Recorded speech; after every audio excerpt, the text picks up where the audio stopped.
Body. I hope everyone is having a great and exciting and engaging Tuesday.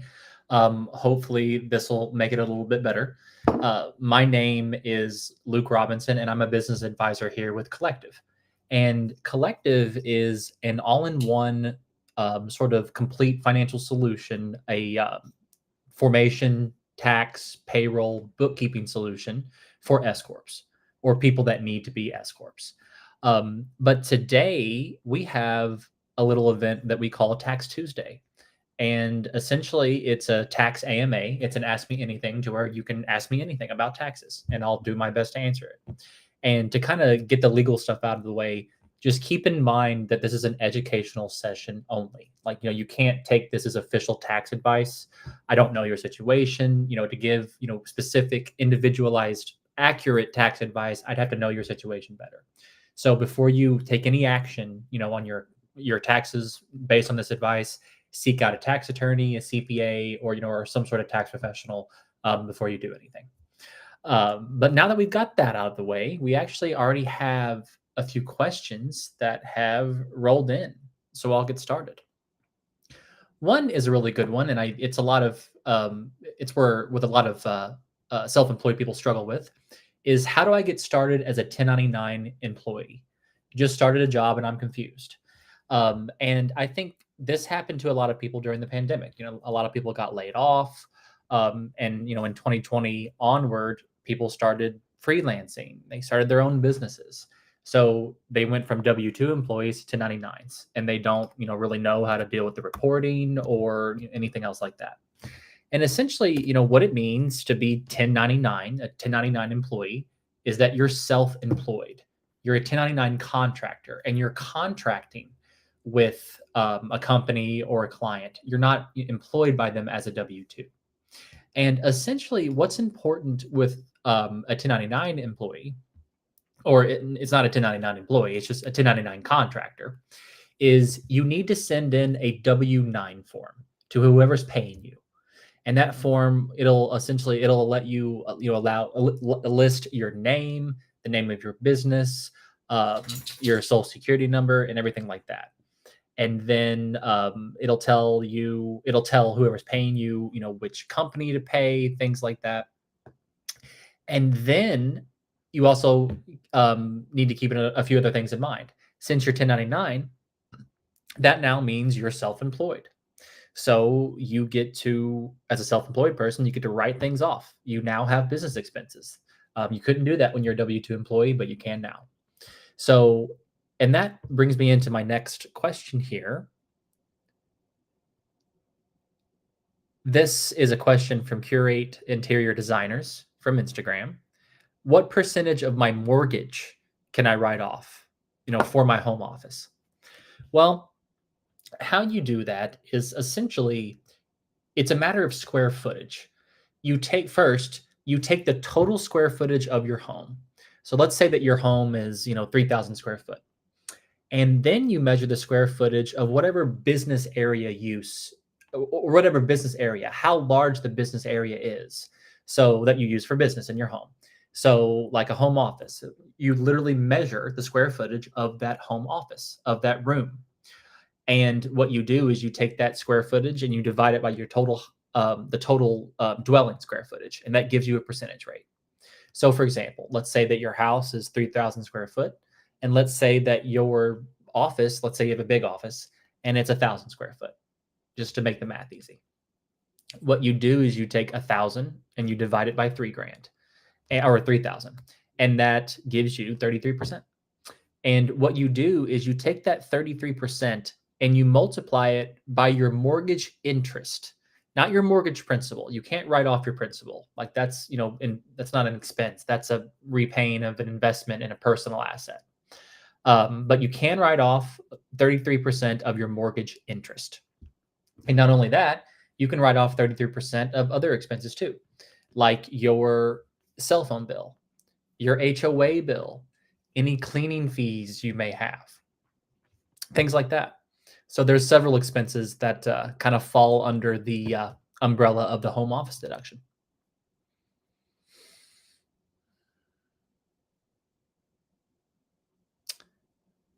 Okay. I'm a single owner LLC in Idaho. Should I go with a C corp tax structure or an S corp tax structure? Well, and then this is Jordan from Instagram. The thing is if you're already a single member LLC, then you're an LLC. So you to be a C corp, the best idea to be a C corp is to actually set up a corporation. You can still, as an LLC, you can still file paperwork to be treated as a C corp for tax purposes and whatnot. But I just think it's a better idea to set up a C corp with your state. But here's the difference though between all this kind of stuff. A lot of people, when they're talking about C corps or S corps and things like that, a lot of people have a misrepresentation about the S corp specifically. A lot of people think that the S corp is a business entity by itself, but it's not. It's not a corporation. It's not an LLC. It's not an S corp is a tax election. It's a way to ask the government to be taxed a certain way.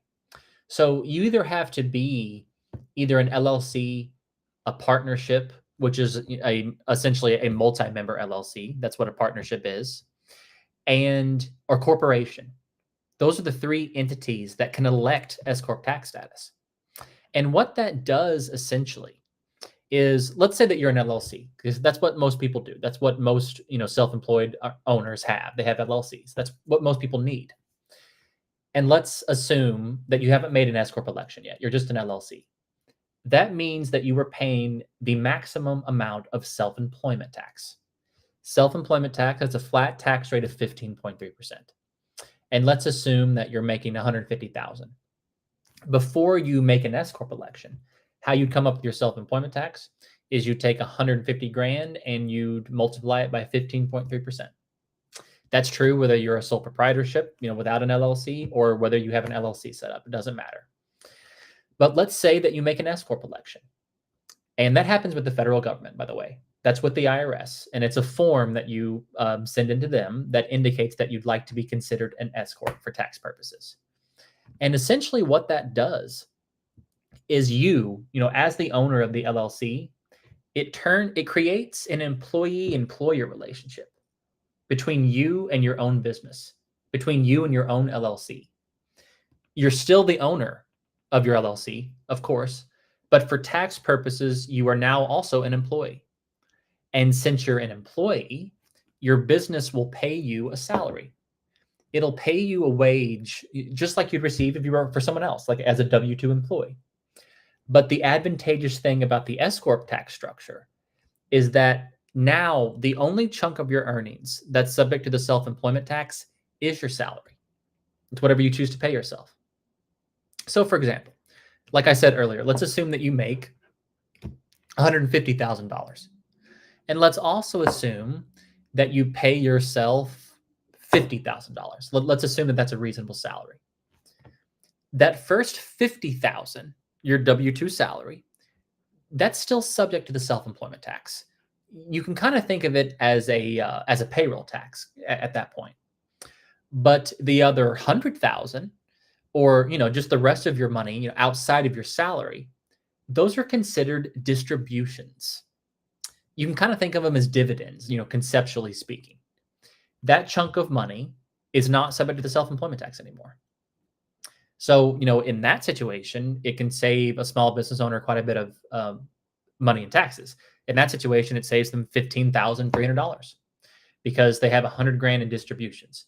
And if, how you come up with your tax savings is you take 100 grand and you'd multiply it by 15.3%. That's how much you're saving in the self-employment tax. So that's kind of the difference between the S corp and the C corp, and just from an LLC too.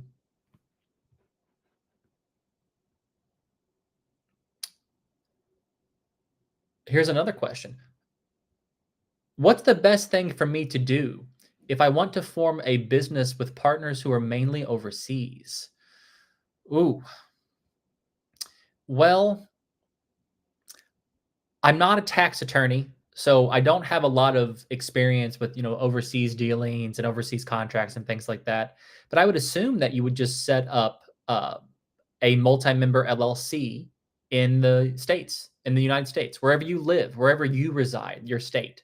You'd set up a multi-member LLC, and you'd have them um, be a part of the LLC and sign the formation documents. And also, what you'd probably need to do is draft a partnership agreement that's behind the LLC. And that agreement that contract will just kind of outline who's responsible for the expenses, the business purpose, how the income gets divvied up, things like that.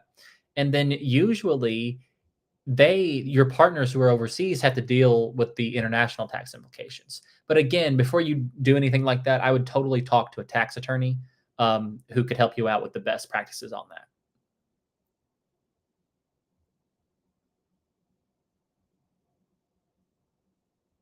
If I'm a content creator and hold an LLC for my social media agency, can I write off my Netflix HBO subscriptions if I make content talking about the shows on those platforms? Here's the only here's the only way that you could write that off. First of all, I would be careful about writing those things off, because the thing is, those are just such common sort of personal expenses, and the IRS knows this, that it just causes them to raise some eyebrows, and it can raise your risk for audit, and it's usually just not worth it. But the only way that you could conceivably write that off is that if you could prove that you were only watching, a pretty good portion of those shows for your content creation. If you're getting any personal enjoyment out of that at all, like if you're watching it for any personal reasons at all, it is likely not a business expense. But if you have some sort of subscription and you can prove pretty substantially that it is completely and utterly for your content creation, then sure. But it's kind of a gray area. And, there'd probably be a little bit of debate between tax professionals about it. So I'd be careful about writing that off.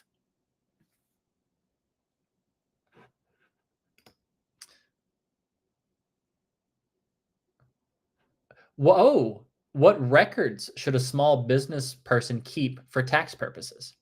Well, usually when you file a tax return, the IRS generally only has 3 years to audit that return. So the kind of general advice is to keep receipts, invoices, things like that for 3 years. Because if, in the case of an audit or anything like that, just, the more substantiation you have, the better. But generally, 3 years is how long that you should keep things like receipts, invoices, any sort of like napkin contracts or anything like that. Keep them for 3 years.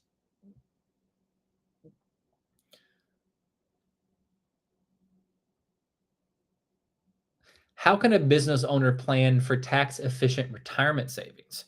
Well, thankfully, business owners have a unique sort of opportunity to save for retirement. Typically, you can save more for retirement as a business owner or a self-employed person than you can as a W-2 employee working for someone else. And usually,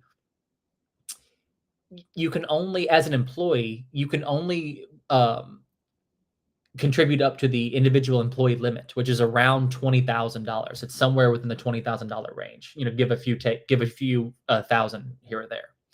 But when you're a self-employed person, you, as an employee of your own business, can contribute up to the individual limit, so around that $20,000 mark, and then the business itself can dump money on top of that into an individual retirement account or a solo 401k or something like that.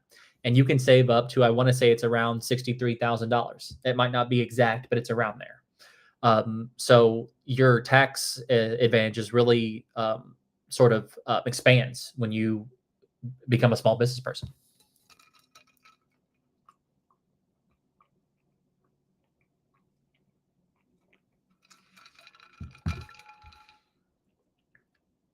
Oh, sorry, I had to get a drink there.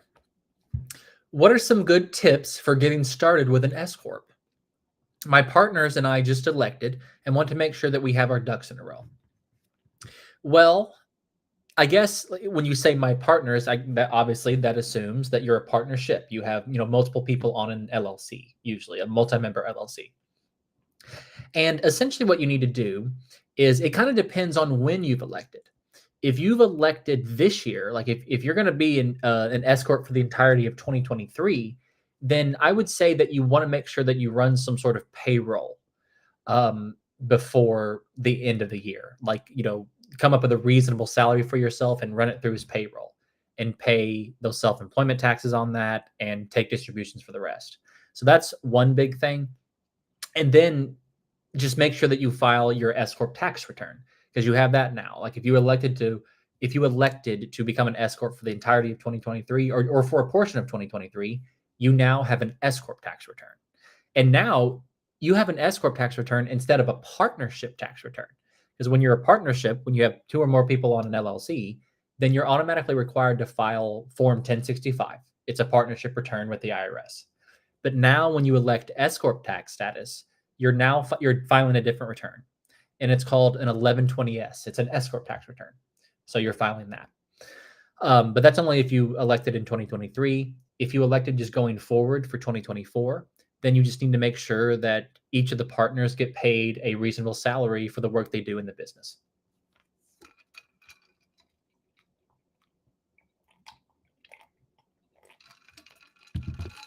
Because the salary is really important when it comes to an S corp. If you, because a lot of people will ask me, if the IRS only tax me self-employment tax on my salary, then why not just pay myself a super low salary? Why not just pay myself, if my business is making 100,000, why not just pay myself $10,000 in salary or 15,000? And my response is, that could potentially raise your risk for audit. That's the important part about a salary, is that if you pay yourself too low, then the IRS could have a problem with that and audit you and, deem that you should have had a higher salary, penalize you, make you pay back, the back self-employment taxes. So just keep that in mind as you run your S corp.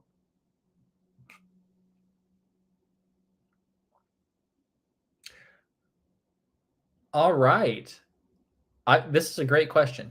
I will be getting 1099s for the first time from gig apps like Rover and Wag. Is there a way to flow that income through a business entity to reduce taxes and write off expenses? Well, here's the thing. To write off expenses, you don't have to, that money doesn't need to go to an actual business entity. You don't need an LLC to write off expenses. If you're being 1099 personally, which is kind of being sent to your own social security number, you're just you personally, then you can write off expenses on your tax return just like you can if you had an LLC, and you can write off the same type of expenses. So you don't need that for LLC. You don't need an LLC to write off expenses. Now, if you made enough money to be an S corp, then it's a good idea as soon as possible to give apps like Rover and Wag and places like that, give them a new W-9 form and elect S corp tax status. Create an LLC and elect S corp. Because if you're making enough money, you can save on the self-employment tax, using my example later. And also keep in mind that if this is something you're interested in, schedule a call with one of our business advisors here at Collective. You can either, send us a message here on Instagram. You can go to our website and schedule an intro call. And we'll go through your situation. We'll kind of see exactly what you need to do next tax-wise and stuff to reduce taxes. And we'll see if Collective might be a good fit for that. And if not, no pressure. We'll just give you some referrals or point you in the right direction anyway. But I think that'd be a good idea for you to do at this point in time, is just talk to us, a professional here at Collective, to get a good grasp of best next steps.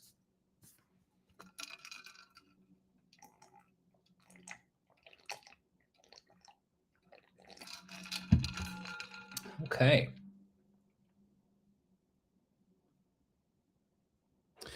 Will things like gas receipts and mileage trackers help with rideshare apps like Lyft to minimize my taxes?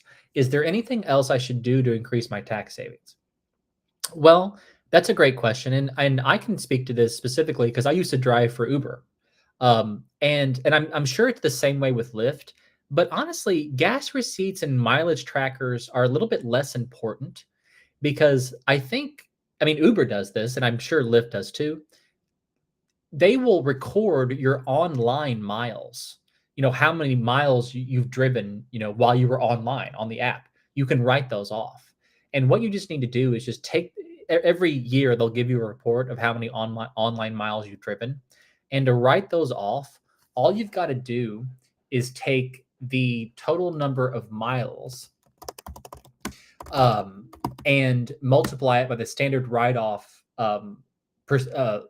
amount for mileage. And let me see what that is real quick. Standard write-off mileage. And it's a lot easier for tax purposes. And it looks like the rate is 65 and a half cents per mile. So check on that though. This is what the internet's telling me. But essentially what you do is if you're a Lyft or an Uber worker, you just take how many online miles they say that you've driven and you'd multiply it by that 65 and a half cents. And that's an easy way to just write off all your mileage. And, with other things like that, you might want to consider writing off any sort of streaming platforms if you're using it to listen to music and, using it to for your writers to listen to music. You might want to write off any sort of, charging cables or things you buy for your Lyft and Uber business. Anything directly related or, expenses that are, directly related for your business, you can write off.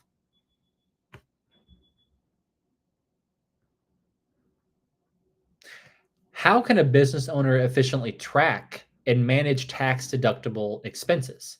Well, the most important thing to do that is to set up a separate business bank account that you dedicate completely to your business expenses, because it just makes it so much easier for accounting purposes and tax purposes, because it keeps it in one account. All your transactions are in one spot, because if you do it from your personal account, they're all mixed up. So it's hard for you or a professional to go back through and track and see, what's business expenses, what's personal expenses. So that's the most important thing. First off, is to set up a separate business account for your business.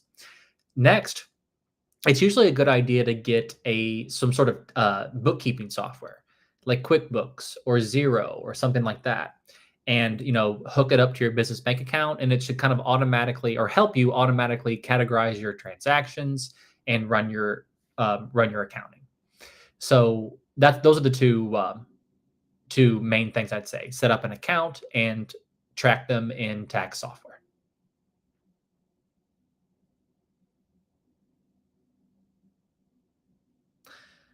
Ooh, this is another good question. I haven't paid my taxes yet and requested an extension.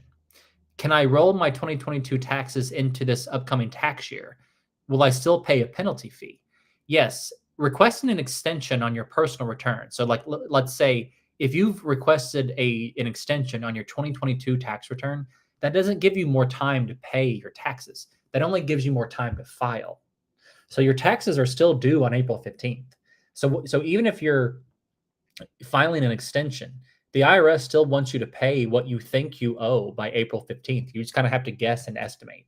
But yeah, no, like if you haven't paid it, then you'll owe penalties. You'll owe late pay penalties. Now, the IRS is very receptive with payment plans. What I would do is just contact them as soon as possible, and just set up a payment plan with them. And as long as you do that, you're fine. But what you could do when you ask, can I roll my 2022 taxes into this upcoming tax year? Let's say that you have a balance. Let's say that you owe a lot of taxes for 2023. You can go into a payment plan, an installment agreement for both the 2022 and the 2023 taxes. So that is possible.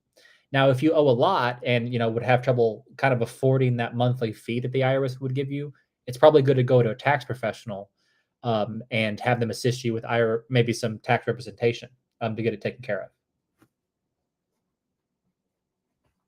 What credit card do you suggest to get for business? Well, there's tons of credit cards with tons of different sort of business perks. So I can't really speak to that. Like the internet, I would just go and look everywhere on the internet for something like that. But what I can say is in terms of banks, people really like Chase Bank for business banking.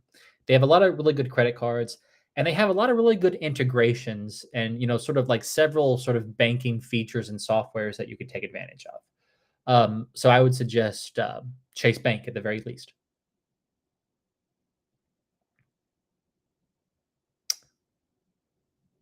How should a business prepare for a tax audit? Well, for one, the best thing you can do is make sure that you have organized records and organized substantiation of your business expenses. That's usually what audits are for, is to examine, types of income or examine, certain types of items that you've written off. So it's important to kind of get your ducks in a row in an organized fashion. Now, also, if you're going through a tax audit, it's a good idea to have a tax professional representing you in an audit, whether that be a tax attorney, CPA, enrolled agent. It'd be a good idea to have someone in your corner. Those are the two main things that I would say. Also, too, for tax audits, either have your tax professional ask this or you yourself could ask this. It's sometimes the auditor will sometimes tell you if you ask, how long do they have to close up the case? How long do they have to work on the case? And if it's a short amount of time, they may be more willing to quickly work with you and require less documentation and things like that. So that's a another audit tip.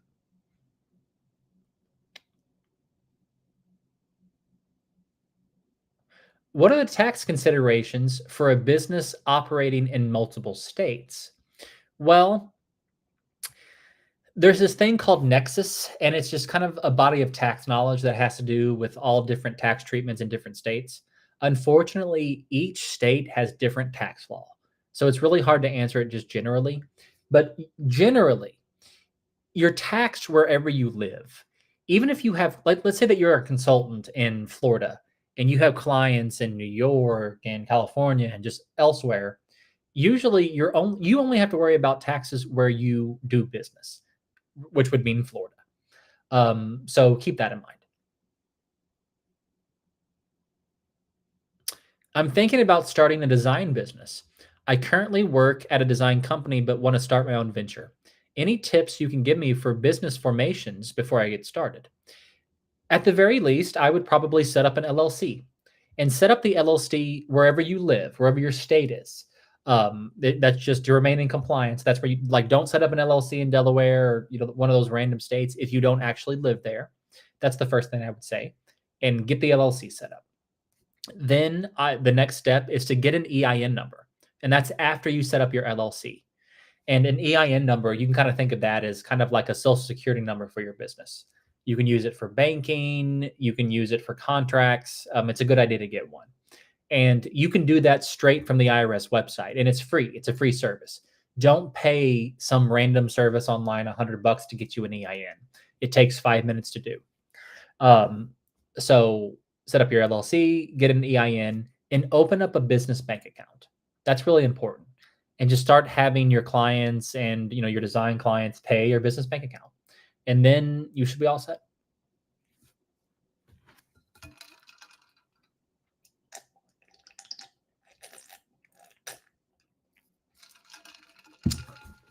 I'm thinking about moving overseas to London. I have a marketing agency based in the United States. What unique challenges should I expect to face? Will I have to pay taxes in the States and the UK? Well, you'll likely still have to pay taxes in the US. But in terms of the UK, to be quite honest with you, I have no idea. You need to talk to an international tax attorney or CPA to understand better about that. Because there's some countries that we, literally have kind of tax treaties with and tax arrangements with, to where you only pay taxes in one country and you don't have to do it in the other one. But again, it's extremely complicated, and I would go to a specific professional that specializes in that. All right, I think I have time for one more question. And okay, what are the tax considerations for late tax filings for small businesses? Well, it kind of depends on what kind of small business you are. If you're a sole proprietorship or just an LLC, the late tax filing, the only thing that you can file late is your personal return, because all of your business information goes on your personal return. So, if you file late, then you can have late filing penalties, possibly late tax payment penalties. So that's one thing. And if you eventually, let's say that you just don't file your taxes for a few years, the IRS might eventually file what's called SFRs, which are like substitute for returns.